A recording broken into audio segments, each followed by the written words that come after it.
Law 5. So much depends on reputation. Guard it with your life. Judgment. Reputation is the cornerstone of power. Through reputation alone, you can intimidate and win. Once it slips, however, you are vulnerable and will be attacked on all sides. Make your reputation unassailable.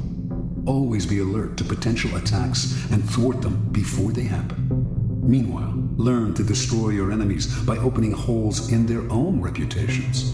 Then stand aside and let public opinion hang them. Observance of the law.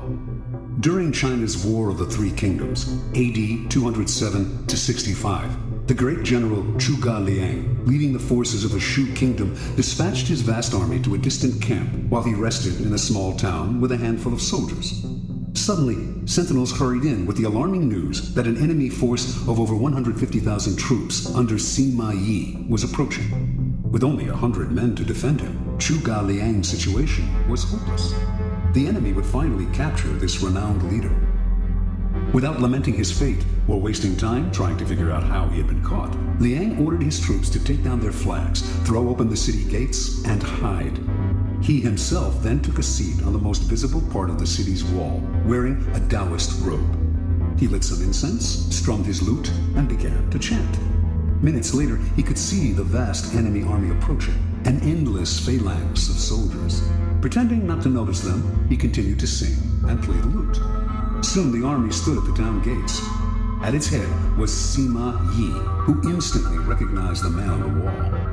Even so, as his soldiers itched to enter the unguarded town through its open gates, Sima Yi hesitated, held them back, and studied Liang on the wall. Then he ordered an immediate and speedy retreat. Interpretation. Zhuge Liang was commonly known as the Sleeping Dragon. His exploits in the War of the Three Kingdoms were legendary.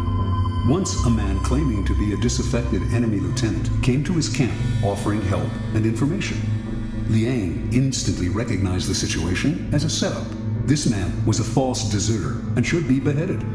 At the last minute, though, as the axe was about to fall, Liang stopped the execution and offered to spare the man's life if he agreed to become a double agent. Grateful and terrified, the man agreed and began supplying false information to the enemy. Liang won battle after battle.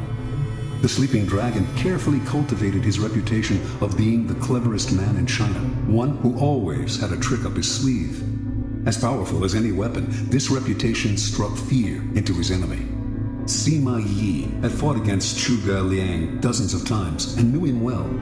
When he came on the empty city, with Liang praying on the wall, he was stunned. The Taoist robes, the chanting, the incense, this had to be a game of intimidation.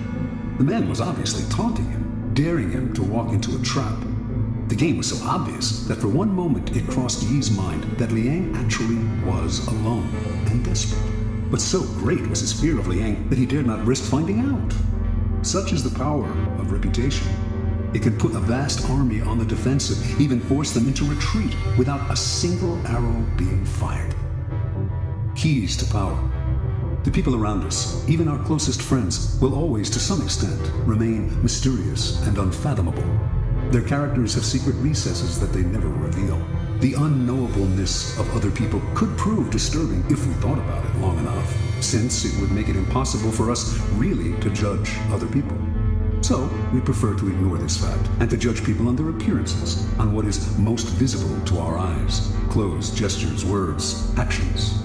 In the social realm, appearances are the barometer of almost all of our judgments, and you must never be misled into believing otherwise. One false slip, one awkward or sudden change in your appearance can prove disastrous.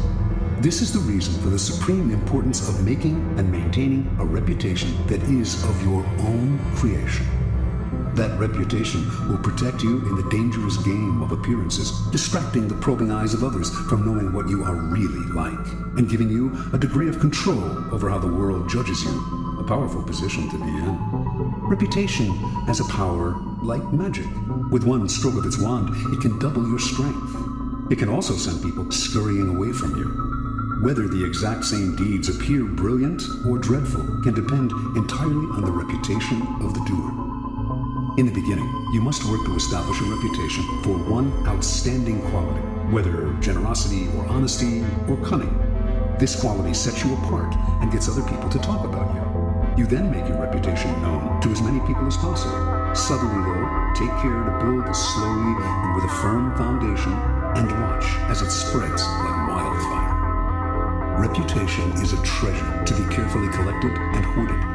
Especially when you are first establishing it, you must protect it strictly, anticipating all attacks on it. Once it is solid, do not let yourself get angry or defensive at the slanderous comments of your enemies. That reveals insecurity, not confidence in your reputation. Take the high road instead, and never appear desperate in your self-defense. On the other hand, an attack on another man's reputation is a potent weapon, particularly when you have less power than he does. He has much more to lose in such a battle, and your own, thus far small reputation gives him a small target when he tries to return your fire. But this tactic must be practiced with skill. You must not seem to engage in petty vengeance. If you do not break your enemy's reputation cleverly, you will inadvertently ruin your own.